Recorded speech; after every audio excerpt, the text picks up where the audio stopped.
I'm the Bunny Man. And I'm Crazy Susie. And we keep recording. This is the... I don't know. This is the Yule time of year. This is the Yule time of year. Yes, it is. Yes. And down south, we're getting snow. So that means run to the hills because you got to get some bread and milk and some mayo. That's not what we're originally going to say. No, but this is the third time doing this, so... Yes. Anyway, in the south, everybody freaks out when it snows, so they have to run to the store and get bread and milk. Yes, that's... And you see the panic as people are grabbing the bread and milk.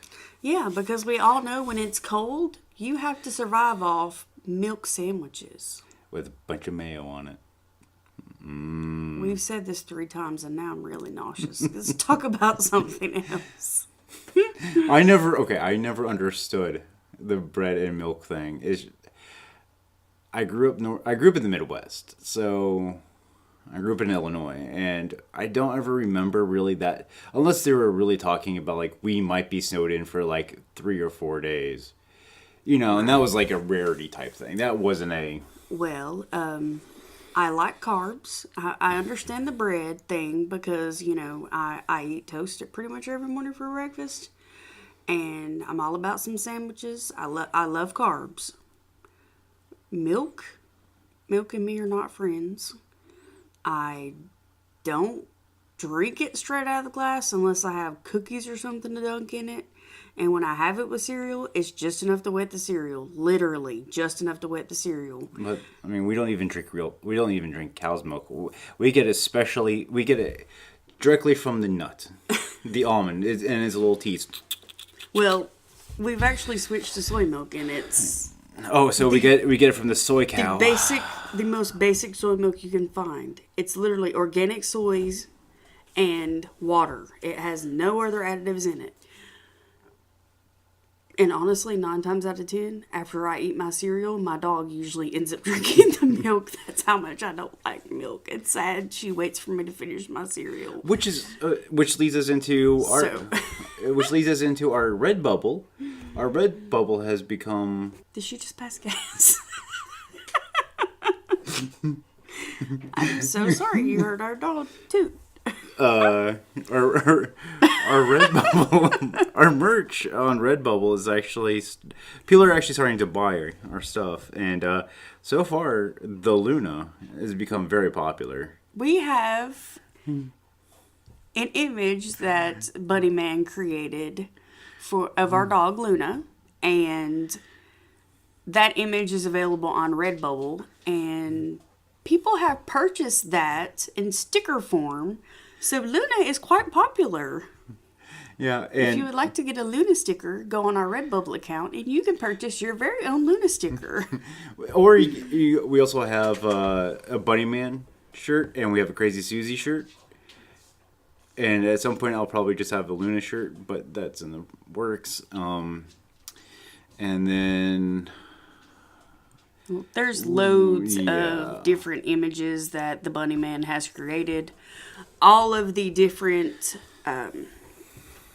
illustrations for the different movies that we've done so far are on there too, right? Mm-hmm. So you can get all of those images. Yeah, somebody in New York is walking around, or will soon be walking around in a Satan's Little Helper shirt. See? Yeah. Somebody in Northern Ireland is or will be walking around in a Proud to be Heathen shirt. Several people will be putting Luna stickers somewhere. We got a Bob Ross in Canada. We got 3 Bob Ross stickers in Canada. Yeah, so everybody is starting to enjoy the Redbubble account with the Bunny Man's images on it. So. Well, and even if you don't have the merch... even if you don't have the money to check it out, word of mouth is always great, and we appreciate that. If you guys want to go on there and check out the illustrations that he has on. I mean, we're doing pretty well, too, on our on the podcasting. Hopefully I'll land this new job that will give us a lot more money to play around with, and we'll be transferring from our host, which will have all the episodes, not just 10. Right. But right now we have total listens so far since we've started 905. So we've almost hit our mark of 1,000. We average out about 100 listens a week, which, I mean, for a horror podcast that we do, that's really good. Yeah, so far it looks like Hacks On is our biggest interest with 63, and then we have Thanksgiving at like 35 and various other ones. Right. So, Well, today, like I said, we're going to start our Yule lineup, and the first one in the lineup is Krampus, yes. The Reckoning.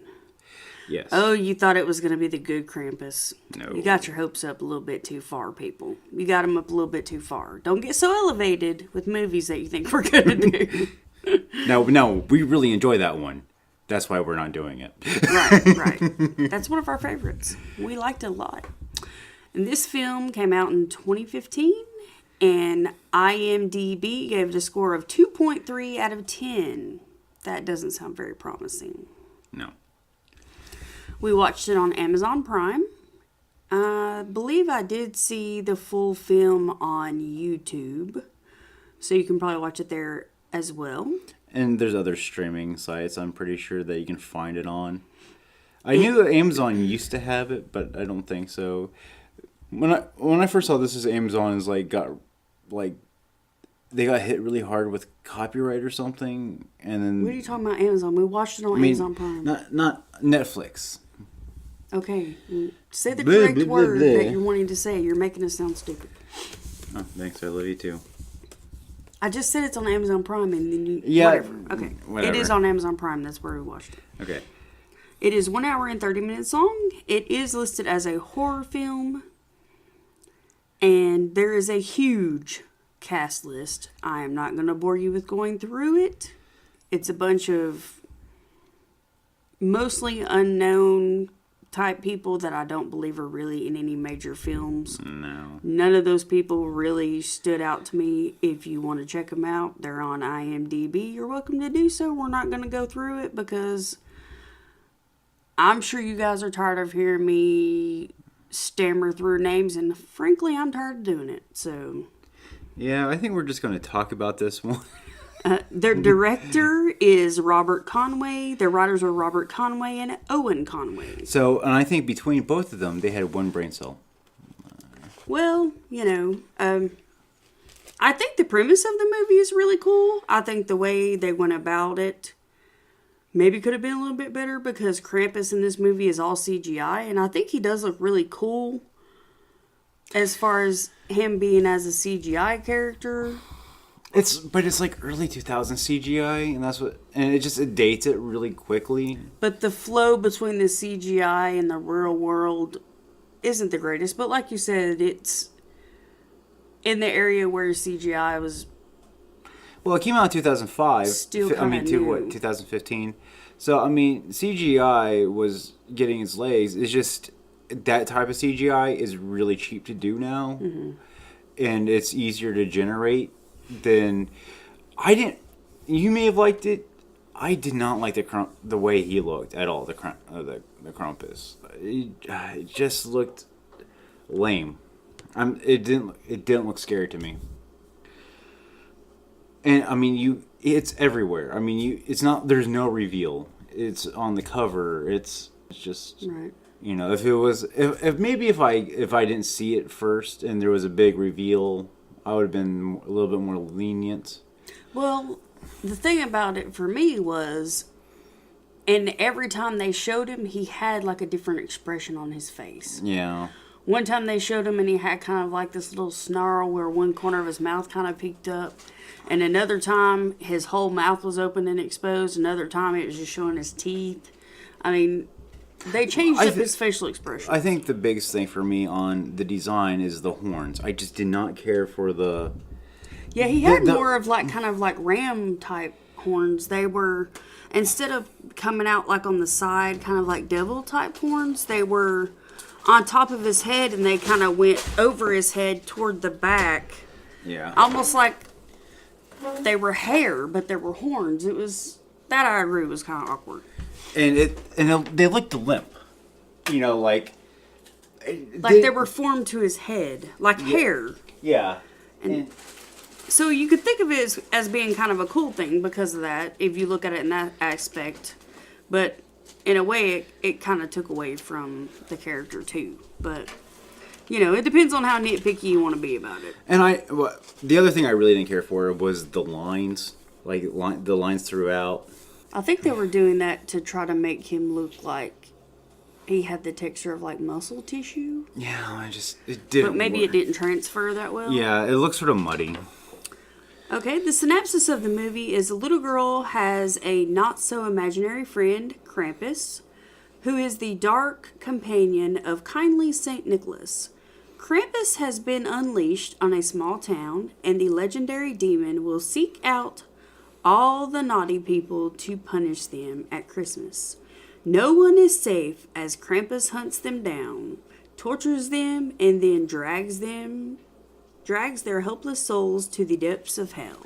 Okay, so I wonder if the person who actually gave the synopsis watched a different film than we did, because that actually sounds really good. Well, at the end, I will go back and read the synopsis again. And then there's a few things I would like to say, because, yeah. Well, that film sounds really good. The one that we watched, not so much. So if you really like public domain generic music, this is the movie for you. Well, the film starts out with like a boys like Catholic church choir singing. Prepubescent type boy choir, which makes you think of like a Catholic type choir music. That's what's playing. And a little girl is drawing a picture, and her grandmother is sitting in a rocking chair, and they, are sitting by the Christmas tree, and the little girl's drawing a picture, and she gets up and she's showing her grandmother the picture, and her grandmother's asking her questions about it, and her grandmother's like, somebody's missing from the picture. And she's like, oh, yeah, my sister's mean, so I didn't add her because Krampus said that she wouldn't be here much longer. Yeah. Well, you get past that, and it shows a picture of her grandmother. No, hold on. I talked about the grandmother. She's talking to her grandmother, and her grandmother has a storybook in her lap, and she asks her grandmother to read it to her. Well, her grandmother says, this is a scary story. When I was your age, it gave me nightmares, so I'm not sure if I should read it to you. And the little girl says, well, what's the story about? She says it's about Krampus. And Krampus is a friend of Santa Claus, but you know how Santa Claus brings gifts to good girls and little boys, and the little girl says yes, and she says, well, Krampus punishes naughty girls and boys, and when you're bad, he comes and he drags you to hell and he punishes you. So they actually got the lore right, and what the Krampus or the Krampus or whatever you want to call it is a Germanic story. Right. And so they got that right. Okay, so what time... So before I, at the end we'll say what the time period actually is, but right now, what time period do you think that whole sort of beginning setup was? I don't know. It seemed like it was probably... It was hard to tell because the book that she had was much older. But I'm talking about just from the dress. They were all wearing nightgowns. I was saying early 1900s, late 1800s. Just the feel. They had ribbons in the hair. They had the long, modest nightgowns. Right. The really thick quilts on the bed. The really high beds. Mm-hmm. And everything was sort of like 1950s. Even maybe slightly earlier than 1950s. Early, I want to say early, maybe pre-World War II would be the best way to put it. Just that... It wouldn't have been that early because the quilt had a lot of colors on it. Okay, so maybe... Well, maybe post-World War II West. Midwest, West. Out that area. Because they didn't use a lot of colors and things in the dyes. They didn't dye their fabrics. There were a lot of neutral colors. Yeah, but And there was red and greens yeah, but that was actually. on the quilt. But even in the early 1900s, especially after the Industrial Revolution, dyeing became easier. So there were a lot more colors than what we assume. But Yeah, but there was like pastels. There weren't reds and greens and things but like that. but my A lot of point neutral is colors. that it looked way earlier than what it was. That was my whole point. It like the ribbon's the modest, so it's sort of hard trying to define what time era the beginning throughout the entire movie. It seems sort of like, what time era is this? Yeah. Yeah, because they didn't really give a definitive until it got later on. Yeah. And then it goes on past that time period, and you're introduced to a girl named Zoe. And she's playing hide and seek kind of in the wooded area with her friends. She ends up walking away from her friends to play by the water, and she's poking this dead animal with a stick, and one of her friends come up to her and say, "What are you doing?" And she's like, "I'm just looking at this." And she's like, "Why are you doing that? That's gross. You're weird." We're no longer friends. And she walks away from her.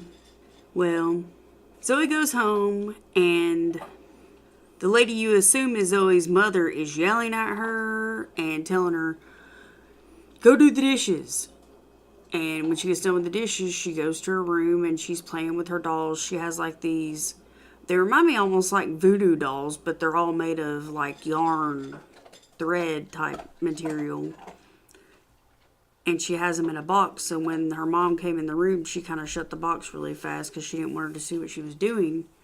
And she tells her, "There's laundry to fold. Come in here and do it." Like she's yelling at her, very mean to her. And that night, Zoe was in her room, and her mother, there was a guy with her mother, and they were, doing adult things. The music was very loud. Her mother was drinking and doing drugs, and Zoe went out of her room and kind of snuck to see what they were doing because they were being so loud. Yeah, they were not being at all like cautious or No, and they had no respect for the fact that there was a child in the house trying to sleep. yeah.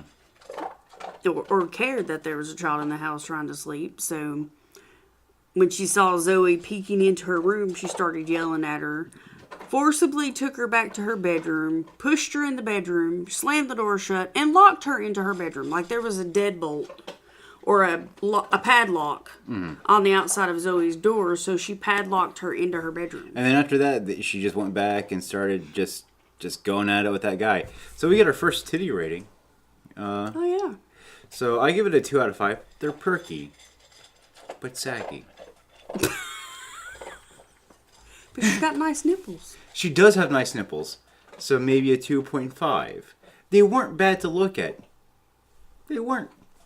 Until you go up, and then you're Yeah. like, eh. The face, the yelling. She's definitely a gag and bag. Uh, She's definitely a gag and bag. she's definitely not a MILF. No.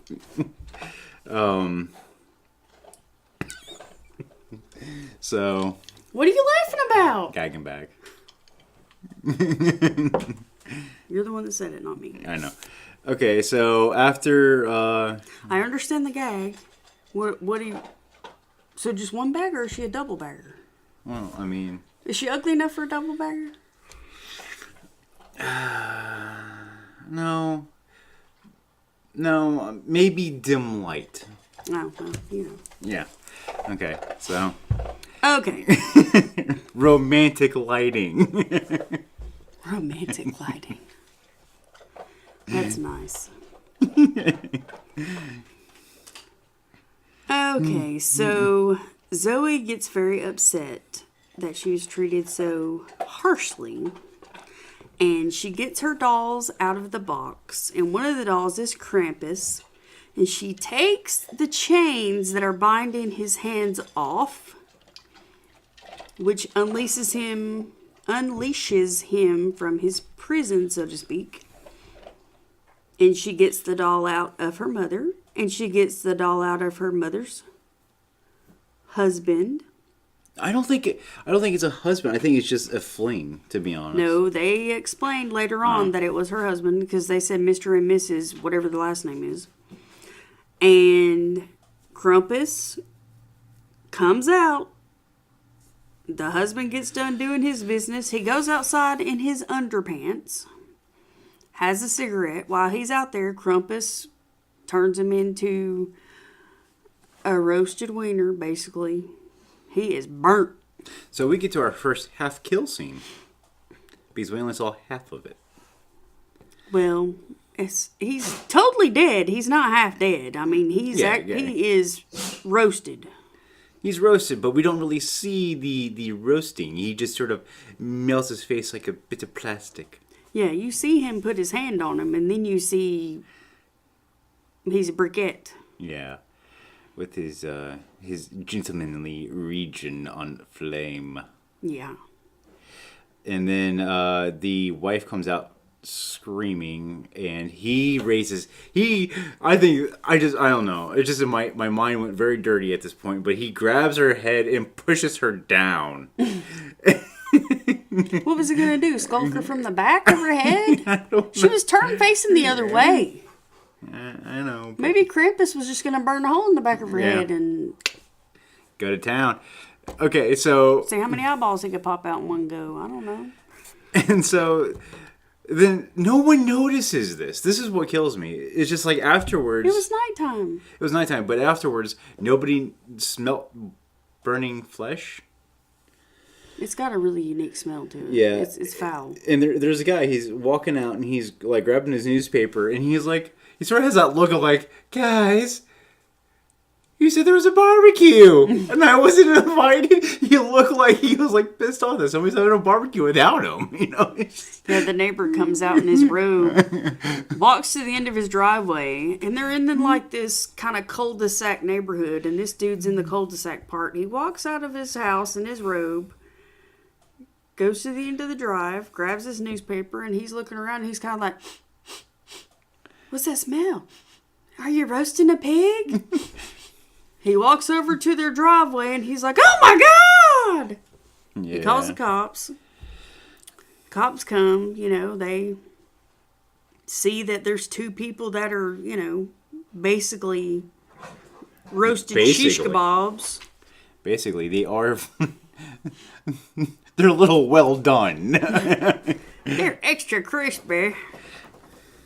And so the detectives start searching the house and find her locked up in a bedroom. Well, we go find out that this wasn't her mother. This was her foster mother. Right. And so my question is how?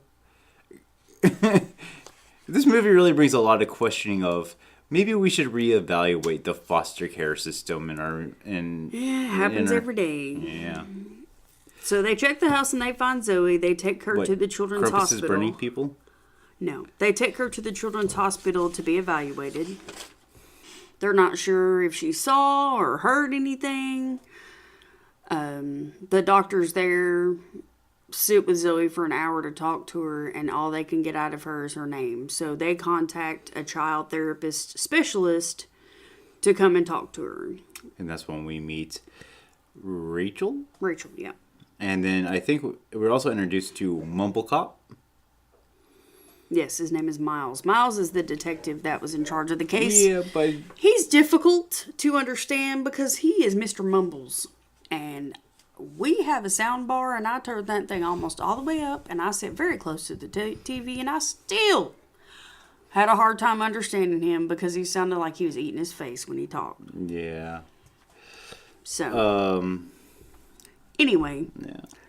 Rachel sits and tries to talk with Zoe, and Zoe's more interested in talking about Rachel's burn on her arm because Rachel has a bad burn on her arm.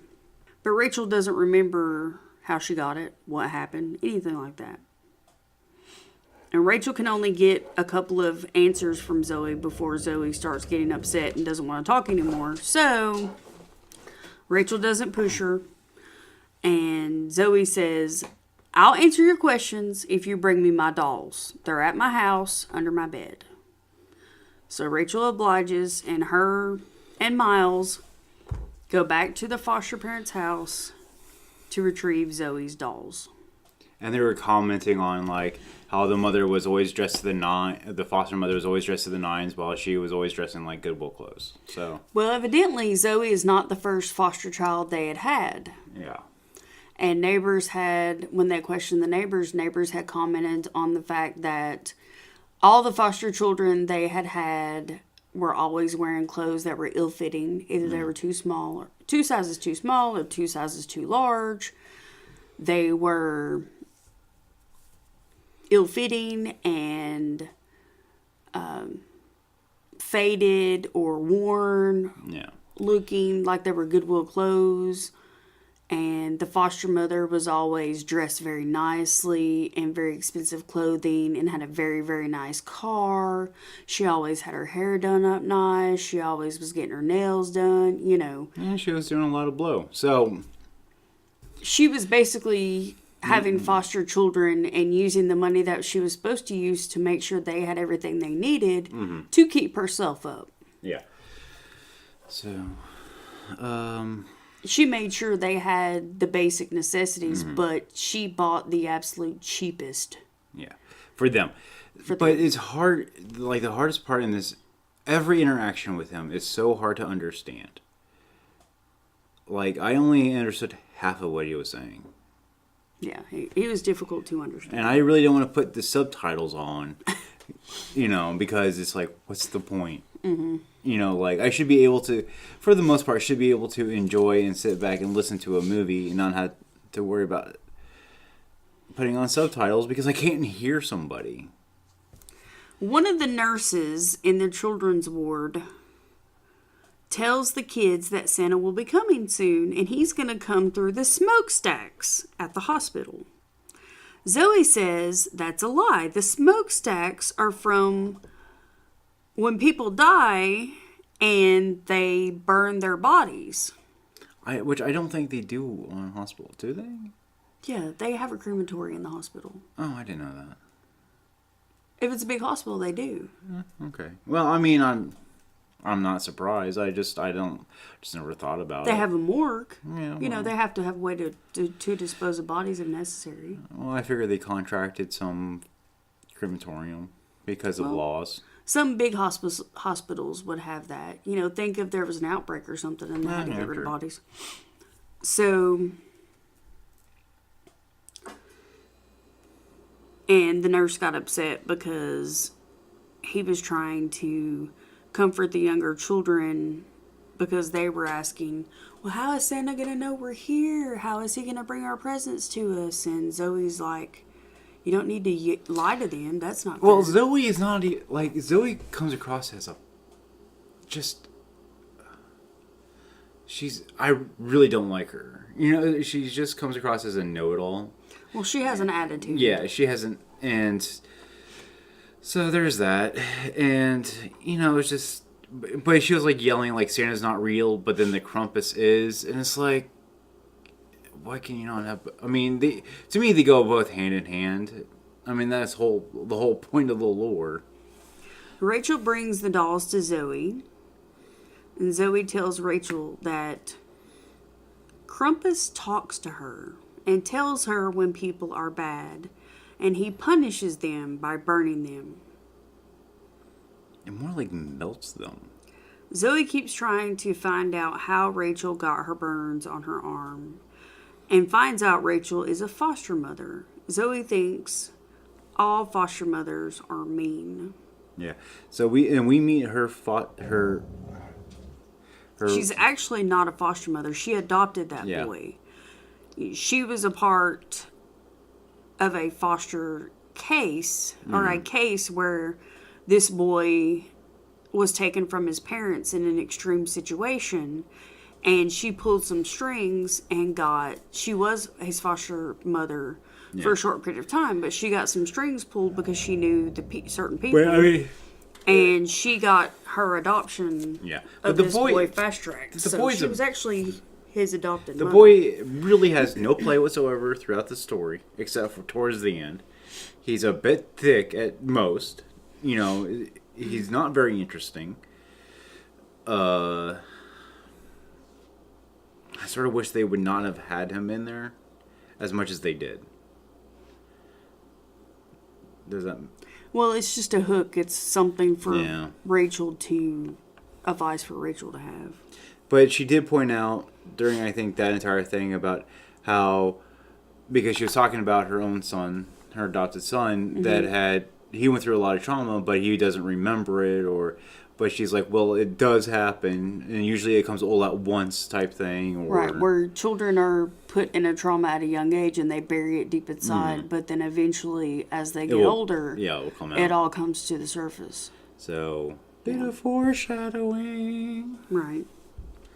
Okay, so we progress into where the male nurse's home, and there's some ladies that are knocking on his door trying to get some canned goods, and he was not very happy with them because he was in the middle of doing some naughty things on his computer on the Tor browser. Right. Some of his neighbors knocked on his door and asked if he had any canned goods to donate because they were donating canned goods for the local food bank or something. Oh, okay, so the only really reference... Here's another thing, because I was noticing this throughout the movie. I get it's probably like California, like, or somewhere like, relatively tropical where there's not a lot of snow. But there really feels like there's no references to Christmas except for, like, little things here and there. Like, some, like, decorations or collecting canned goods or whatever. It just didn't feel like it was... It looked like it was summer, I mean, when they shot it. That was sort of something that was bothering me. So we know that the nerdy male nurse gets melted faced. Yeah, right before that you find out that Zoe made a doll and come to find out when the police get there, find basically disintegrated into dust, they get searching his computer and they find over a terabyte Of CP. of child pornography on his computer. Yeah. So, okay. So they never explain it. At least I don't remember them ever explaining it in the movie, how she knows these things. Krampus tells her who the bad people are. Oh, okay. She said that. Krampus Yeah. tells her who the bad people are. I don't know. I was thinking like she has some like weird psychic power or something. She said Krampus tells her. I know. It's hard to... Okay. Yeah, I remember that Krampus talks to me. And then, so we find out throughout the movie that Zoe Weaver's her full name, and the psychiatrist lady found her through, like, searching, and... Like, the latest case of her was, like, 20 years ago. And she looked the same. And at the same time, her and Mumblecop are becoming very close. Miles. I like Mumblecop better. Mumbles! We shall call him Mumbles. And his name shall be Mumbles. Mumbles, Mild Mumbles. because we found out Mumbles' wife is divorcing him because... She can't understand what he's saying half the time. Damn it, Mumbles. What did you say? And he comes Don't up, talk all your breath. and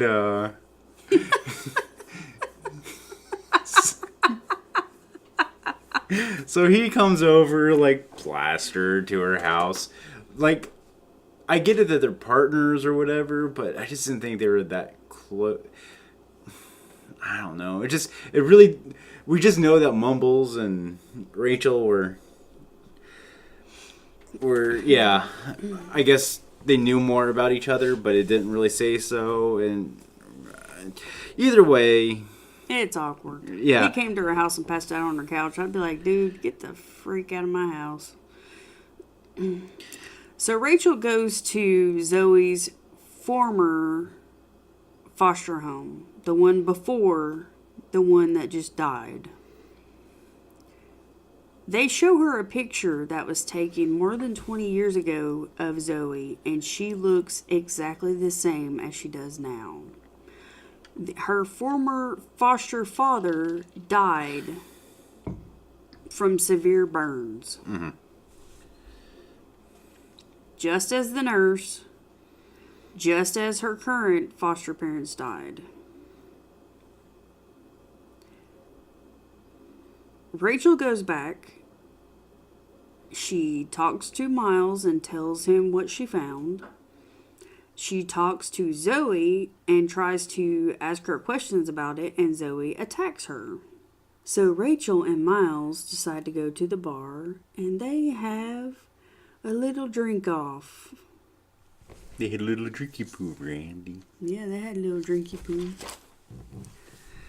Miles goes home with Rachel. She puts music on, and they get to dancing. Getting dancing to and they generic start music. Kissing. And don't you know, it's always great when you start kissing a girl and you get all into it, and then she has to run to the bathroom and vomit. Oh, that just turns you on, not. Well, I think I'm just going to go out the door about something completely different. While they were in the bar, they almost get into a fight with a man who is the father of a little girl at the hospital with Zoe, who is badly burned on the face due to the fact that her father fell asleep with a lit cigarette in his hand and caught the house on fire. Yeah, so it burns the child, but not the father. Yeah, I'm not understanding that. The lit cigarette was in this dude's hand, so he would be closer to the point of contact of the fire. But this little girl, her face is badly burned, like half of her face. So if her face is badly burned, most likely part of her body is too. But anyway, it's a movie, so we'll just leave it at that. Yeah, but Zoe made her cry because she called her ugly. Right. And blah, Zoe blah, was blah. very mean to this little girl and tortured her with her words. Anyway. And she got her box of stuff taken away. Yeah, all except for Krampus. Yeah, but she had to have the box to make the string puppets. Well, she got string from her Bed covers, and she used that to make a doll. And she got Krampus to attack that little girl's father when he came out of the bar. He came out of the bar and got in his car, and Krampus filled his car with smoke and flames and burned him to a cinder. Mm-hmm. Zoe made a doll of Rachel, and she has horrible nightmares of Krampus. She and her son leave the house. There is blood in her bed, and Zoe is in her house. So her and her son get in the car. They have a horrible wreck, and she wakes up in the hospital. Yeah, but before that, she had this really weird sex dream with mumbles. It was... Yeah, it was part of the dream. Yeah, but the thing is that sex scene was the complete opposite of sexy. Yeah, it was strange. She had just a totally weird dream that her and Miles was getting it on, and then that dream broke off into her and Krampus, and she took a shower, and she came back to bed, and when she came back to bed, her entire bed was covered in blood, like it was soaked into the mattress. So then she gets out of bed and runs and grabs her son and goes and runs out of the house and jumps in the car, and she drives off. Well, they end up getting in a car accident. And I mean, the son the entire time is actually being decent. He's like, you can't go this way. You need to slow down. You need to think. Basically, he's actually being the voice of reason at this point. Because she's just driving like a crazy person and frantic. And well, she wakes up in the hospital, and she's actually not awake. She wakes up in the hospital, and the hospital is basically empty. There's nobody to be found when she's walking through the hospital. In actuality, she's not awake. She's in a coma in the hospital. And her room was conveniently placed in the middle of the hallway. Right. Well, her son is also in the hospital, and they're trying to fight to bring him back because he keeps arresting. And she finds her son in the hospital, and he's actually dead. She begs Krampus to take her in his place. But doesn't she have like a flashback? She has a flashback because Zoe reminds her that she has a sister and what she did. Rachel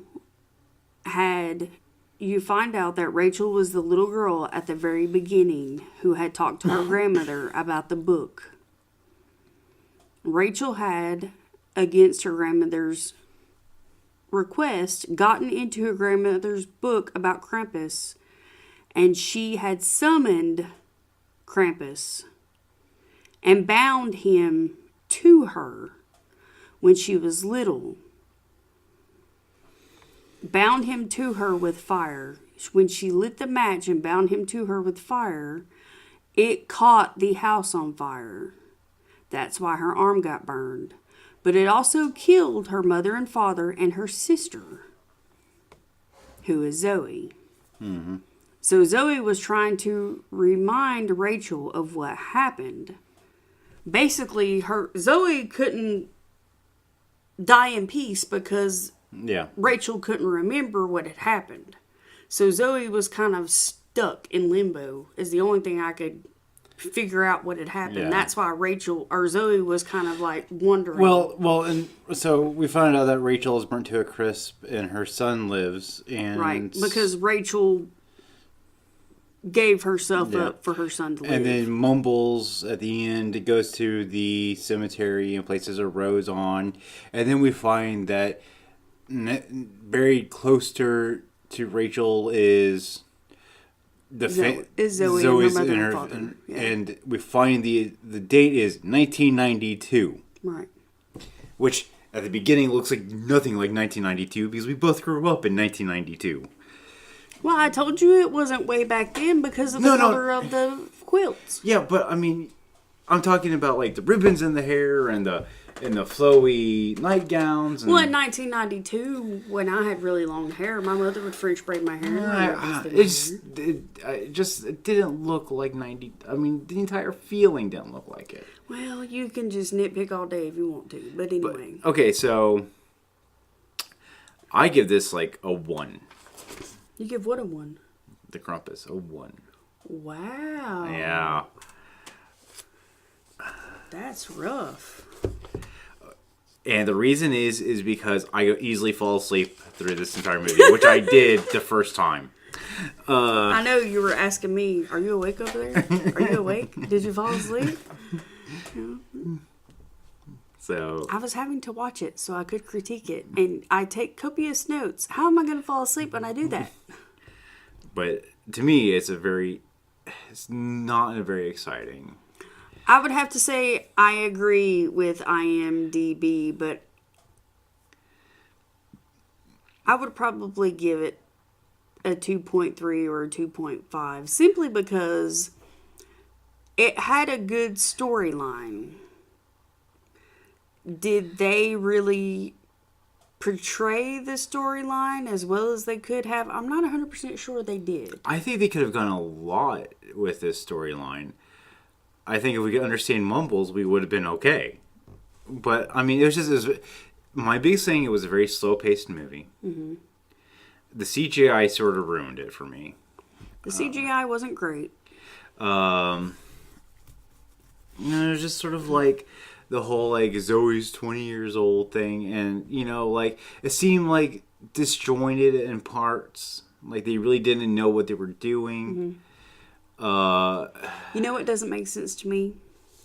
Okay? If Rachel was the one that bounded Krampus to her, why is it that Zoe was the one that was controlling him? And see, and there's the question, there's that question. There's just, it seems like they had, like, originally they had the idea that it was going to be, like, they shot the ending first or what, like, they had the idea that maybe it was like a failed attempt and that her burning down the house failed and that's why it's bound to Zoe. I don't know, because Zoe died in the house fire. which would have bounded her to the Krampus. I don't know. See, they're How can somebody that's dead control an omnipotent being? Walking between two worlds. See, it's just not explained, though. It is not explained. And that's the biggest thing. It's like the ending is so unsatisfying at this point. So, anyway, because there's so many unanswered questions, that's why I don't give it a very high score. It's a very interesting movie. The storyline is very interesting. I think they made 2 more of these, too. One or 2 more. The storyline is very interesting. This is my problem, though. Okay? The synopsis, this is my problem with it. A little girl has a not-so-imaginary friend, Krampus, who is the dark companion of kindly St. Nicholas. Krampus is supposed to come out on Christmas. On Christmas. With St. Nicholas. Well, there's 2 different... The Krampus does have his own... I'm going by the synopsis of the film. Do you understand what I'm saying? Yeah. Do you understand where this failed? Yeah. Okay. She had him coming out around Christmas, during the month of December, but traditionally Krampus comes out when St. Nicholas comes out on Christmas Day, right? Krampus night. So he has his own sort of like night where he comes out and sort of the beginning of it. But all of this didn't happen in one night. This happened over a period of, what, a week or 2? Well, if you look at it, a period of 20 years. I mean, from her first recorded coming in, to existence to her finally getting her revenge, if you can say that. Right, but But her killing all these people didn't happen in one night. Yeah. It happened over a period of time. Yeah. And yes, it was always around Christmas, but it didn't happen just on that one night for 20 years. So, that's my problem. The synopsis doesn't match the movie. That's why I said, I wonder if they watched the same film that we did. The synopsis doesn't match the movie, and I know it's picky. It's being picky, but it doesn't. Although I do think the storyline was a really good storyline, the synopsis doesn't match the movie. There are a lot of unanswered questions, and you all know I can't stand that. I cannot stand having unanswered questions. But all in all, I do think it was a pretty good movie. Would I watch it again? We have watched it multiple times. Yeah. I think it's a good movie. I think everybody should watch it if they find Krampus interesting. The fairy tale. Or you can watch the other one that's actually pretty good. The other one is really good. We've watched... I think we watch that every year. Pretty much all of the Krampus renditions just because we find the mythos to be very interesting. But, okay, so my biggest thing is just the hugely slow burn that it is, but it does not have any sort of, satisfaction at the end. Does that make, it's like, oh, okay, so I guess I placed a time period of 2012, if, around there, if you're going to go with 1992. But, I mean, there was just no satisfaction with it. It was like, why go through all this problem to get to one person, to your sister? Why, over 20 years to get to that one point? If that was the end game. If that was your resting, why take 20 years to... I would have been better if it was just vengeful spirit concept. I don't know. Like I said, there's a lot of unanswered questions. I don't know. Yeah. Can't answer that question. So other than that, we gave it a rating. We have complained about it. I don't think it's a horrible film. Like I said, I think it could have been a little bit better, but... I think really what did it, like I said, was the CGI. I think the CGI was better. or if the horns were released better, it would have. Just the design of them, just it didn't look like something scary. It looked something weak. It looked something like out of Star Trek. It looked like they're not the Zindi. They're out of Voyager. They remind me of sort of like the Voyager aliens that were CGI. Yeah, I'm a huge Trek nerd. I don't know, but I think the storyline was really good, and the movie could have been better, but yeah, with the storyline that they had, it could have been better. I could have easily have just slept through the entire movie. Anyway, I think you guys should watch it for yourself and come up with your own conclusion, as I always say. But that was Krampus. The Reckoning. The Reckoning. All right, and then we're going to continue our Yuletide videos. Yep. So we'll see you in the next episode. Yep. Scare you later. Bye.